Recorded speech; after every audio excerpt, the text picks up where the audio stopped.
കാശി രാജാവിന്റെ പുത്രിമാരുടെ സ്വയംവര ചടങ്ങിൽ പങ്കെടുത്ത ഭീഷ്മർ അവിടുത്തെ രാജകുമാരികളായ അംബയെയും അംബികയെയും അംബാലികയെയും ബലമായി തന്റെ തേരിൽ കയറ്റി ഹസ്തിനാപുരത്തേക്ക് കൊണ്ടുവന്നു.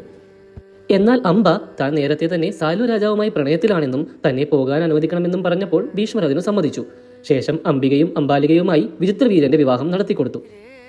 എന്നാൽ ഭീഷ്മരാൽ അപഹരിക്കപ്പെട്ട അംബയെ സ്വീകരിക്കുവാൻ സാലു രാജാവ് ഒരുക്കമായില്ല. അങ്ങനെ എല്ലാം നഷ്ടപ്പെട്ട അംബ ശേഷം അവിടെ നിന്നും ഇറങ്ങുകയും പരശുരാമന്റെ അരികിൽ എത്തുകയും ചെയ്തു. അംബയ്ക്ക് സംഭവിച്ചതെല്ലാം മനസ്സിലാക്കിയ പരശുരാമൻ തന്റെ ശിഷ്യൻ കൂടിയായ ഭീഷ്മരെ കാണാൻ ഹസ്തിനാപുരത്തെത്തി അംബയെ ഭീഷ്മർ തന്നെ സ്വീകരിക്കണമെന്ന് ആവശ്യപ്പെട്ടു. എന്നാൽ നൈഷ്ഠിക ബ്രഹ്മചാരിയായ ഭീഷ്മർ അതിനൊരുക്കമായില്ല. മാത്രമല്ല മറ്റൊരാളെ മനസ്സാവരിച്ച അവളെ വിചിത്രവീരനെ കൊണ്ടും വിവാഹം കഴിപ്പിക്കുകയില്ലെന്ന് പറഞ്ഞു. അത് കേട്ട് കുപിതനായ പരശുരാമൻ ഭീഷ്മരോട് യുദ്ധത്തിനൊരുങ്ങി. ശേഷം കുരുക്ഷേത്ര ഭൂമിയിൽ വെച്ച് രണ്ടുപേരും ദിവസങ്ങളോളം ഏറ്റുമുട്ടി. എന്നാൽ പിന്നീട് ദേവന്മാരുടെ നിർബന്ധത്തിന് വഴങ്ങി ആ യുദ്ധം രണ്ടുപേർക്കും പാതി വഴിയിൽ ഉപേക്ഷിക്കേണ്ടി വന്നു. തന്റെ പ്രതികാരത്തിൽ ഉറച്ചുനിന്ന അംബ ശിവനെ തപസ്സു ചെയ്ത് പ്രത്യക്ഷപ്പെടുത്തുകയും തനിക്ക് ഭീഷ്മരെ വധിക്കുവാനുള്ള വരദാനം നൽകണമെന്ന് ആവശ്യപ്പെടുകയും ചെയ്തു. ഈ ജന്മത്തിലല്ല, അടുത്ത ജന്മത്തിൽ ഭീഷ്മരുടെ മരണത്തിന് നീ കാരണമാകും എന്ന വരമായിരുന്നു ശിവൻ നൽകിയത്.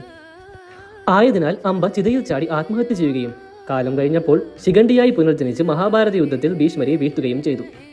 മുഴുവൻ കഥയും അറിയുന്നതിനായി ചാനൽ സബ്സ്ക്രൈബ് ചെയ്യുമല്ലോ.